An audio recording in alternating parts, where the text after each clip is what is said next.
June is Youth Month in South Africa. The theme this year is Skills for the Changing World, empowering youth for meaningful economic participation. The month is aimed at remembering the bravery shown by young people on the 16th of June, 1976. That's when they rose and marched against the Afrikaans language being used as the instructive language in schools. But almost 50 years on, there are new challenges facing the youth, and one of the biggest of those is the rate of unemployment in the country. In the first quarter of 2025, the youth unemployment rate in South Africa was 46.1%. The Northwest recorded the highest number at 58.8%, followed by the Eastern Cape at 54.3%. Well, here and on point, every Monday during Youth Month, we will be talking to young South African economists or economic students to try and find out why employment initiatives fail to create jobs for young people in the country. Well, let's welcome our guests today. We have Ronewa Mudzanani. She's a lecturer at UNIVEN. Soga, BCom Honours in Econ at the Nelson Mandela University, and Naledi Pila, Master's Economics student at the University of Limpopo. Thank you for joining us. Well, the University of Venda's Department of Economics is gaining prominence in social and welfare economics with its research in this area, leading to a collaboration with the United Nations Development Programme to create one of the largest databases on social assistance ever hosted by an African academic institution. Ronewa Mudzanani is a lecturer and a student at the institution, and he joins us now. Despite all of these initiatives, there still appears to be challenges in creating jobs in Limpopo. Yes, thank you very much for welcoming me to the show. Yeah, of course, there's a huge challenge of employment in Limpopo as a whole.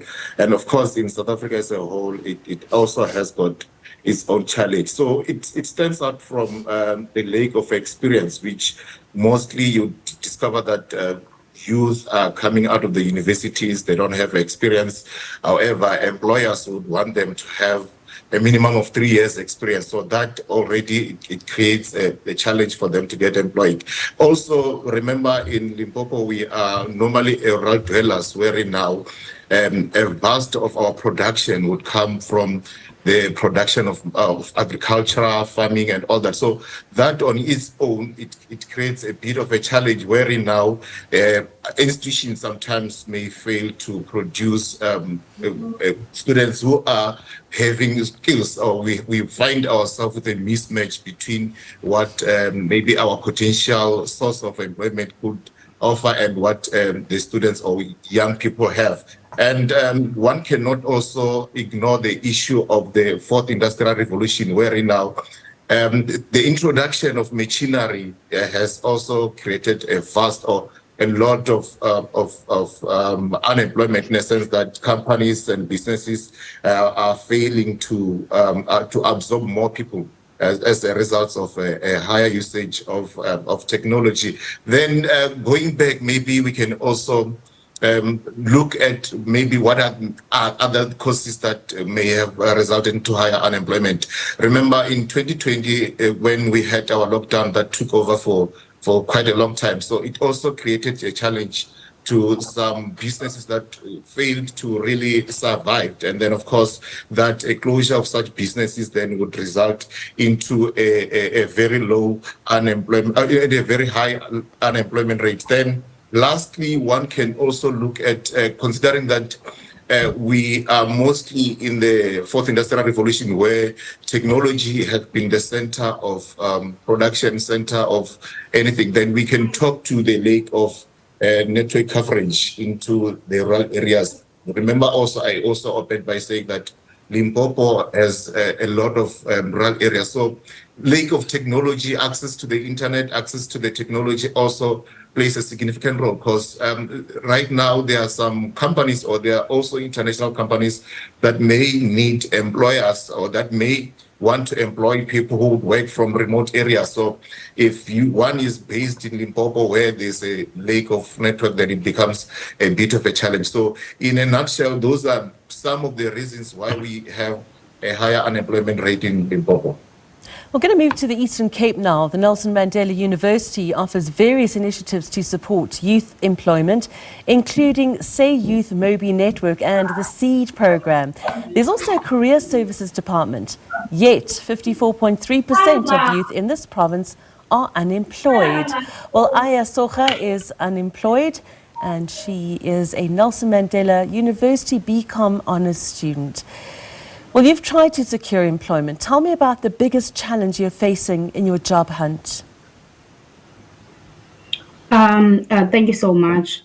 So I think one of the biggest problems that I'm facing right now, I think I graduated in 2022. So when I tried to apply for graduate programs at that time, it wasn't successful. But when I try to apply now, it says that I'm not a recent graduate. So those are one of the issues that I'm facing. And also another one is the issue of experience. So I don't have much experience in my field, but I do have freelance jobs that I was doing over the years, but it's not necessary within my field. So I don't have the necessary experience that is needed in the field. Well, now the University of Limpopo is part of Presidential Youth Employment Stimulus Program and other youth employment initiatives, yet employment in that province for young people is on the decline. Now, Naledi Pila is an economics master's student at the University of Limpopo, and I'd like to find out from you, is the Presidential Youth Employment Project failing? Okay, thank you so much for the question.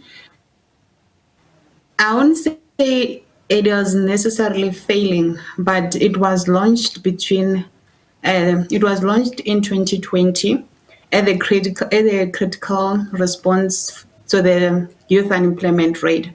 To answer your question, we've seen that the presidential is being particularly in the Department of Basic Education to help teachers, I would say teachers, yes.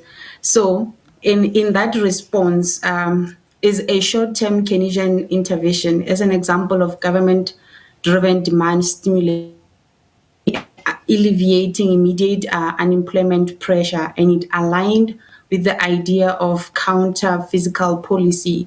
So it is not really doing a permanent thing or addressing the structural unemployment. It also stabilizes in the household income temporarily, and it hinders, I would say, it doesn't really show how after the temporary unemployment in the PYEI, they will go to a permanent work employment. So in Limpopo, it's more than 100,000 youth participating in the educational assistant role, but the majority of those opportunities were temporary, as I've said earlier, and lack a permanent path to permanent employment. So as mentioned, that it's not really failing outright, but it fails to create long-term employment elasticity in the province due to its limited duration with a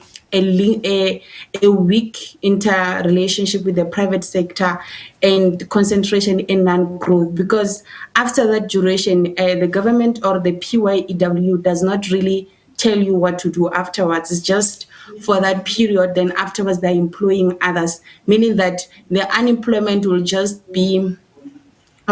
go down at a certain period and still try with 100,000.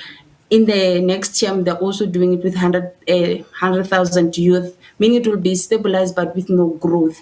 So the PYWE is not really a thing for a permanent. It's only there for a period of time, and is on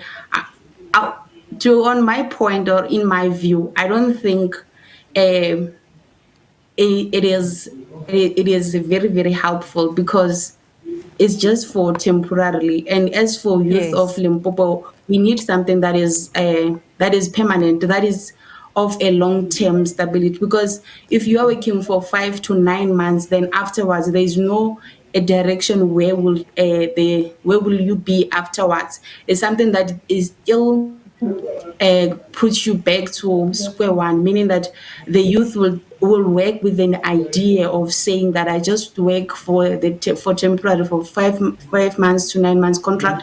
Afterwards, I'll still back to square one, and there will be another group also.